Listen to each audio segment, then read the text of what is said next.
Momento de reflexão com Padre Martinho Lenz. Médicos longe de Cuba, mas livres no Brasil. Impedidos de retornar ao seu país, médicos cubanos, chamados desertores lá, enfrentam questões que vão desde a distância familiar à luta para exercer a profissão no Brasil, após deixarem o programa Mais Médicos. A jornalista Beatriz Jucá, do jornal El País, nos conta a história de uma médica cubana que decidiu ficar no Brasil. A médica Maria Belém, nome fictício, de 31 anos de idade, veio ao Brasil em 2014, ansiosa para encontrar o Brasil retratado nas novelas da TV Globo, mostrado na televisão cubana. O Brasil era então visto pelos cubanos como uma espécie de Alemanha latino-americana, ainda mais sob governos do PT. Belém, que trabalhava então na Venezuela, resolveu participar de uma seleção para vir trabalhar no Brasil. E ao ser aprovada, ela sabia que o salário aqui no Brasil não chegaria aos R$3.000, mas pelo menos ela não ficaria mais submetida ao toque de recolher das 18 horas que havia na Venezuela. Ganharia mais que em Cuba e se sentia desafiada a revolucionar e a participar desta revolução da atenção primária no Brasil. Quando chegamos ao Brasil, conta ela ficou muito decepcionada. O Brasil que ela encontrou não era o país das novelas da Globo. Eu vim participar de um programa que ia revolucionar a atenção primária da saúde. Mas quando cheguei, entendi que o programa Mais Médicos era para você trabalhar onde os brasileiros não queriam ir, conta ela.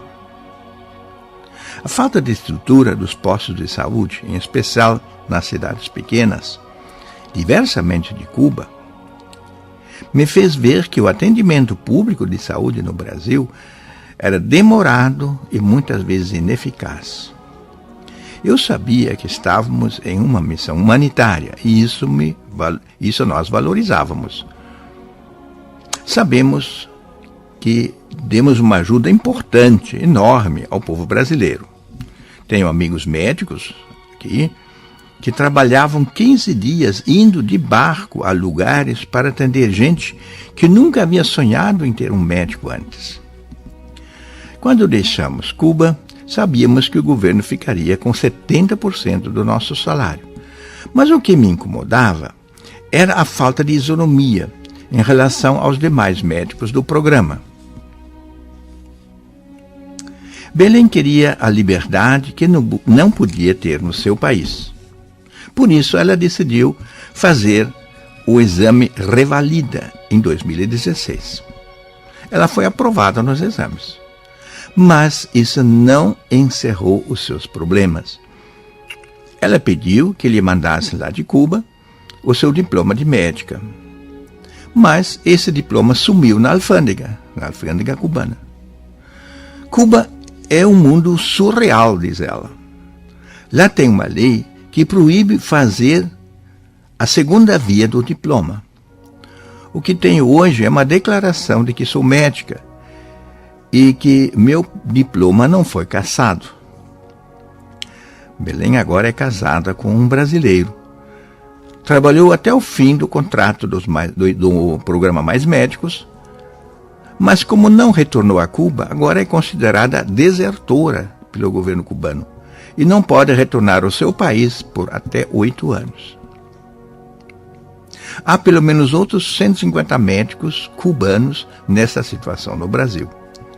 Em Cuba se cuida bem da saúde e da educação, diz ela. O problema em Cuba, concluiu Belém, é a restrição das liberdades individuais impostas por um governo ditatorial. Palavras dela. Pense nisso, meu irmão, minha irmã, enquanto torcemos para que o programa Mais Médicos consiga substituir os médicos cubanos por médicos brasileiros, sobretudo por formados em universidades públicas, para que estes retribuam um pouco do que receberam de graça do governo, isto é, de todos nós, e que agora fazem bem em devolver um pouco para o povo brasileiro.